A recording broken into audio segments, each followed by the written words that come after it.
Hi everyone, it's Alice, and today I thought we could have a little chat about some specific things in books that I really like. Of course, because I love reading, there are a lot of things in books that I really like, but I've been compiling a list of like more specific things where if I read this on the back of a book that this has it in it, or one of you mention it to me about a book that you recommend to me or a book that I've bought, I'm immediately more interested. And sometimes it can be more of like a broad concept, and sometimes it's like a super specific thing. So today I thought I would share some of those specific things with you and tell you about some books that I've read that have those things in them. It is interesting though, because some of these things occasionally I will mention in videos, like I really like this thing or whatever, and someone will comment that is exactly why I'm not interested in that book. So people are very different with this because of course people have different tastes, but I'm going to tell you about some of my favorite things, and of course, if you have any recommendations that fit these things, please let me know because I obviously love them and I would like to read more of them. This might also have to be a part one because I have a lot of these, but let's get into it. Starting with the first thing, where I actually haven't read that many books with this in it, but when I do, I usually really enjoy it, or like all of the books that I've read with this in it. I've really liked, and it's when a book is set in a time loop. I don't know what it is about time loops that are so interesting to me. I'm wondering if maybe it's this thing where time is stuck, but whoever is in the time loop and is aware of the time loop is still like moving forward and like progressing in a different way. Maybe that's it, and I just think you can do a lot of different interesting things with it. And it might also be the fact that I'm just interested in time in general because time is a little wacky, so maybe that's why I'm interested in it. I have these two books that come to mind in particular when it comes to this, both of which I really enjoyed. The first one is The Seven Deaths of Evelyn Hardcastle by Stuart Turton, and I know this book is not for everyone. It's like a roller coaster and it's kind of complicated, but I feel like once you get into it, it's just so good. This is a mystery novel and it takes place at this huge estate where these people are gathered for a party, and at the end of the day and at the end of that party, Evelyn Hardcastle is going to be murdered. And our main character is basically tasked with trying to figure out who murders her, and the way that he's supposed to do this is to relive that same day over and over. But he also has to wake up in different people's bodies every single day, and so it's kind of complicated and messy, and he basically cannot get out of the time loop or this place. Like, he cannot leave until he solves the mystery. So it's quite the thing, and it is a little bit of a complicated book. You're kind of just thrown into it, but I think this is one of the first books that I read with a time loop in it, and I just thought it was so good. The other one I've read is Utregning av Romfang by Solvej Balle, which I have the Norwegian version of, but in English the title is On the Calculation of Volume, and this follows a woman who basically realizes that time has broken and she is stuck reliving the 18th of November over and over and over again, which is obviously troubling. This has more of like an everyday, mundane feel to it in a way, which I thought was really interesting actually, because the main character is just like a regular woman and she's married and she has to relive this day over and over again, and she progresses a lot through time in this time that she keeps reliving. Like, for instance, she notices that she's getting older, but nothing else is. And it's just very interesting. This is more like slice of life in a way, but yeah, it's just fascinating. This is also the first book in a series that I'm very excited to read the sequel, because I don't know where we're going if we're going to be stuck in this day over and over and over. Like, I don't know what's gonna happen, but I'm very intrigued. The next thing that I absolutely love when it appears in a book is a whimsical animal or creature side character, which I don't know why whenever that appears in a book it just makes it better for me. I do think in part it's because I really like the kinds of books where those kinds of characters appear, but I also just feel like it makes the book better, and it's usually very cute and often very funny. This one is specific, but it can also appear differently in books. Like, sometimes the side character speaks, sometimes it doesn't, sometimes it's not there for the whole book, and I just feel like there's lots of different ways that this can pop up in a book, but usually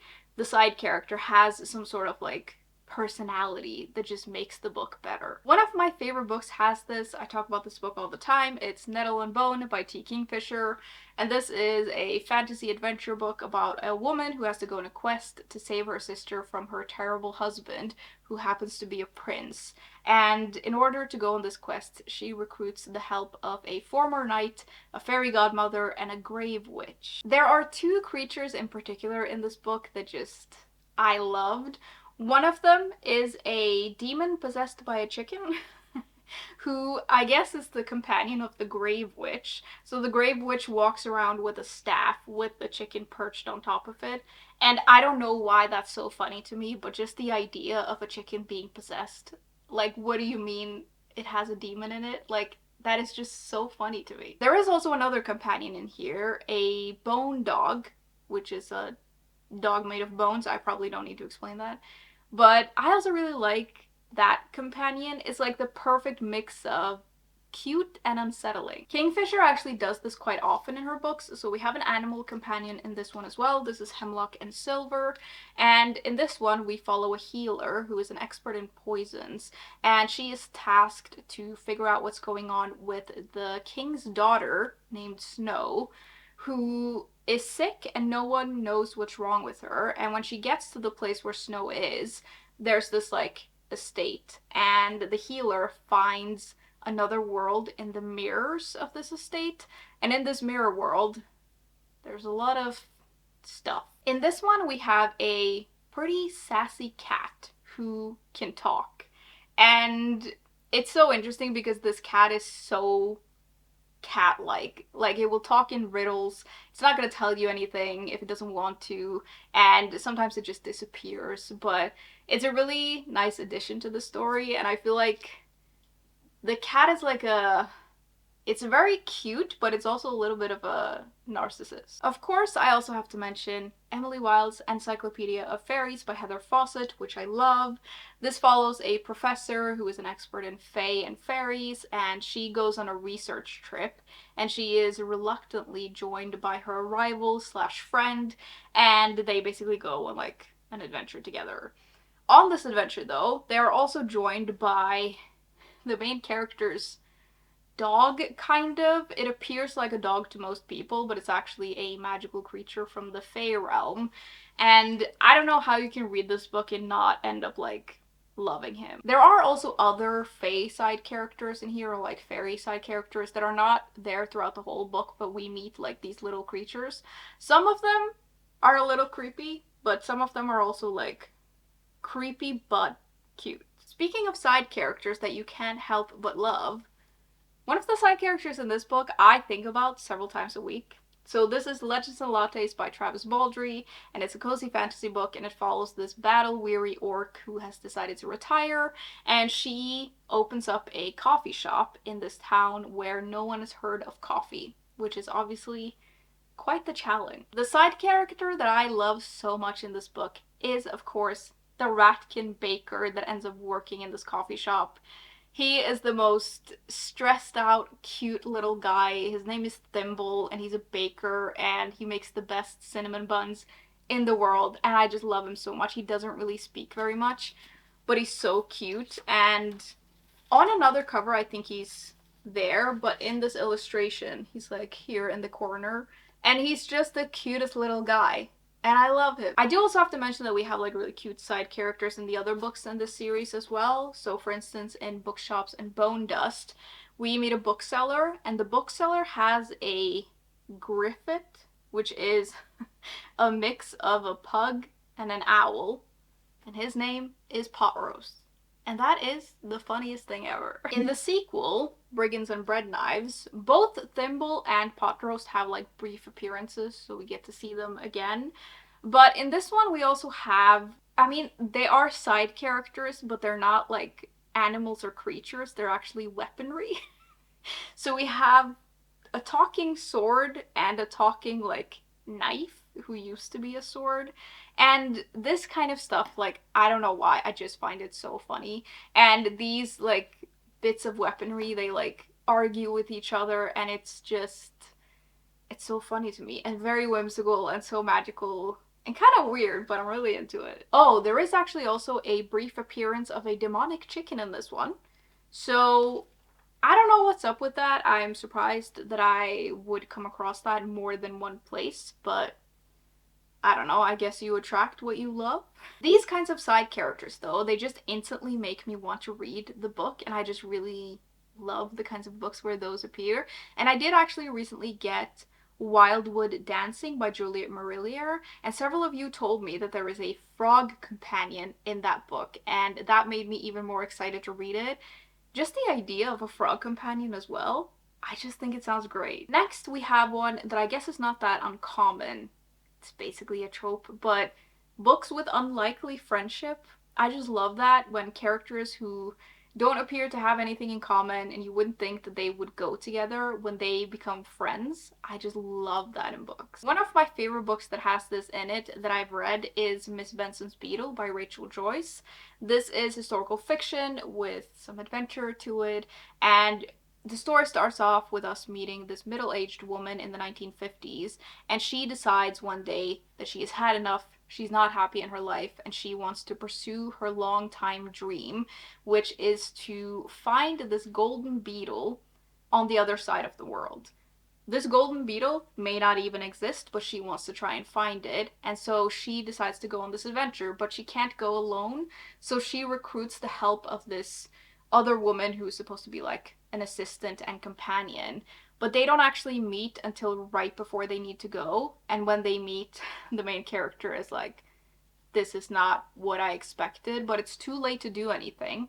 So off they go. I do love this book because it's also an adventure, but I feel like at the core of the story is the friendship between these two women who are very different, and they come together sort of through necessity, but also they complement each other in a really nice way. And of course, they have more in common than they think.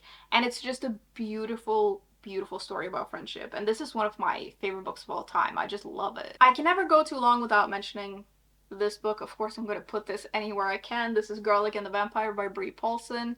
And this is a graphic novel, and it tells the story of Garlic, who is a very anxious little bulb who has to go confront a vampire that moves into the neighborhood, and like everyone in the village are kind of like worried about this vampire and they just want to check it out, so they decided to send Garlic, and she goes off to meet him. And I guess the unlikely friendship in here is kind of like a spoiler, but you know, some unlikely people become friends in here. We also have Greenteeth by Molly O'Neill, which is a historical fiction fantasy book. And again, it has kind of like adventure to it. It follows a lake monster named Jenny who lives in this lake and meets a witch one day when the witch is thrown into the lake. And Jenny decides for once to not eat this person, but to rescue her. And through that, they sort of become friends, and they end up having to go on a quest together because there is an evil that is behind the witch being thrown into the lake. And this evil doesn't just threaten the village and the witch's family, it's actually threatening all of England. Obviously, a friendship between a lake monster and a witch is unlikely, at least in this book. The main character in here, the monster, is actually very lonely in this book. And that's one of the reasons I also liked this friendship so much, I think. And they really don't have a lot in common, but they just come together and yeah, they become friends, and it's really lovely. The next two I have actually both have unlikely friendship in them, but they also have an added element with the fact that the people who become friends have quite an age gap, which is actually something that I really like in books. So this happens, for instance, in Sweet Bean Paste by Durian, which I also mention quite a lot because I really love this book. This follows a man who is kind of down in life, and he hasn't been able to pursue any of his dreams, and he's just kind of depressed, and he spends his days working in this dorayaki shop. And the story is about what happens when this elderly woman comes into the shop and offers to make the bean paste for the dorayaki, and this changes everything. There is also a student character in here, and all of these three people come together in sort of friendship and healing and connection, and they all need it, and it's just a beautiful, quiet story in a lot of ways. It's one of those books where things happen in it, but it is a quiet slice of life kind of thing. And it's the perfect blend of like beautiful and emotional. We also have three generations coming together in this next one, actually. It's The Housekeeper and the Professor by Yoko Ogawa. And this follows this math professor who is brilliant, but he has suffered a traumatic brain injury, so he can only remember the last 80 minutes of time. So nothing like sticks in his long-term memory, he only has short-term memory. And the story is about what happens when he gets a new housekeeper who's supposed to take care of him, and that housekeeper also has a son. Obviously, this friendship and connection that is formed between these characters is marked by this man's short-term memory because he can only remember so much. And so that adds another element to this that I thought was really interesting. But it really is a beautiful story about friendship and connection, and there is quite a lot of math in this book as well, which I don't want you to be worried about if you're like me and you're not like super into math. It's actually like a really beautiful part of the story, and it's a beautiful part of how this professor makes sense of the world. Like it's really good. Moving on, we have books with elderly or older main characters.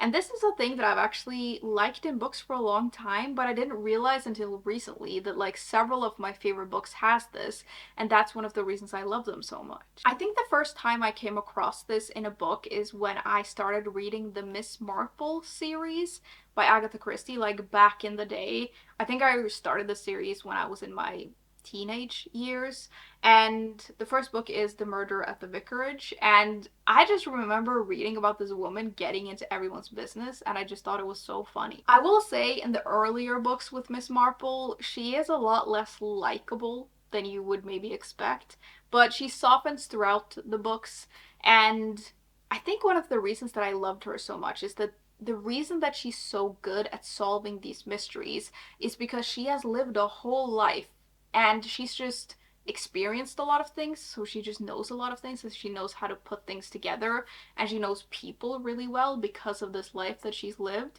And I think that's one of the reasons that I like books with older main characters in general, is that they have amassed a certain wisdom that I just really like. Another one that will be no surprise to those of you who are on this channel a lot, we have The Thursday Murder Club by Richard Osman. This follows a group of pensioners who live in this retirement village who keep getting involved in all of these mysteries and murders in their little village. Again, I think one of the reasons that this works so well for me is that the characters just feel really rich because they've already lived these amazing lives, and we have quite the mix in here as well, which I think makes it even better. So we have an ex-spy, a former nurse or like a retired nurse, an ex-psychiatrist, and a former union leader. Like the mix of the characters is just interesting, and they have different things to add to the situations. And I also really like that they just don't give a flying fig anymore about what anyone thinks, and it just makes it a lot more entertaining. The last one I have has a main character that isn't actually particularly old, but she's older than usual for her profession and for what she's trying to do in this book. It's The Adventures of Amina Al-Sirafi by Shannon Chakraborty, and the main character in here is middle-aged, so she's not actually that old, but she is a retired pirate captain, and she's brought out of retirement, which she's actually been retired for quite some time, but she's brought out of retirement when she's offered this, like, deal to go on a quest and find a certain thing, which sounds too good to be true, but it's also like it's too good for her to pass up. So she comes out of retirement and returns to pirating. Why I liked this character being the age that she was in this book is, again, she's like a seasoned and experienced both pirate and woman, and I just thought that was really interesting. I thought that made her a very interesting character, and I also really liked that there is a reason that she retires, and so when she comes out of that, she's sort of battling with the reason why she retired, and also this desire to want to go on more adventures,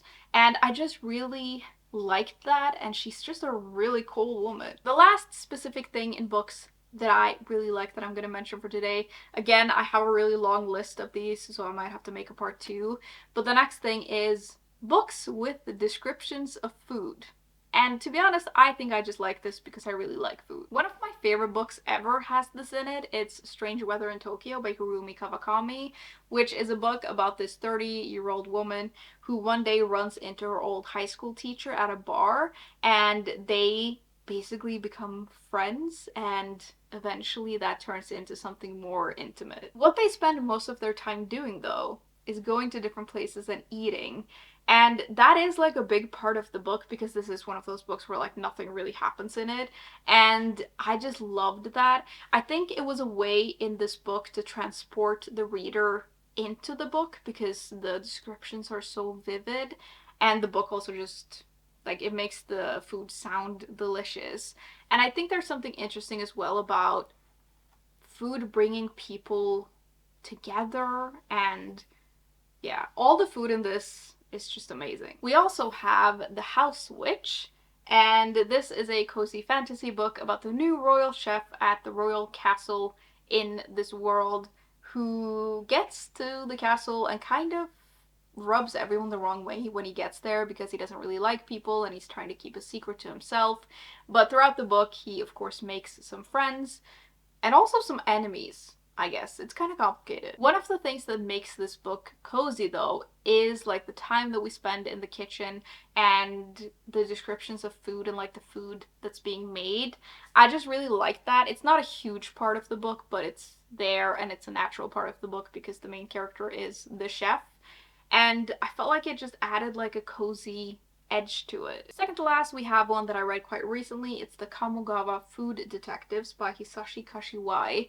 And this is about a restaurant where people can go to have dishes recreated from their memory. So if they have a memory of eating a dish that like reminds them of something in particular that they can't track down themselves, they can go to this restaurant and the people in the restaurant will track it down for you and make it for you. Now, we don't get to see any of the detective work in here. The story is really about these people coming to the restaurant and telling their stories and eating this food that is like meaningful to them. And I think one of the things that I really liked about this book was the descriptions of the food because it sounds delicious, but also there's like the book explores this connection between memory and food that I thought was really interesting, and at least I feel that way about food sometimes. Like it can evoke memories, and there's something like comforting about it in this book. Lastly, I will again mention Legends and Lattes by Travis Baldree because my favorite little ratkin baker in here makes the most delicious cinnamon buns in the world. They sound so good. So if I could jump into this book and like get some of them and also meet Thimble, I am obsessed with him. Like I would love to meet him. But if I could jump into this book and eat some of those buns, I would. And I would probably eat like 9 of them. That was the last book though. That was everything I had for you today. Now, I am of course very curious if you have any things like this that makes you like immediately want to read a book, and what is it? And maybe also if you have something that makes you not want to read a book. I do have a few of those as well, but I have more of the ones that really make me want to read it, which I think explains maybe why I have so many books. Also, let me know if you want a part 2 to this, and yeah, that was it for today. As always, thank you very much for hanging out with me today, and I will see you soon. Bye!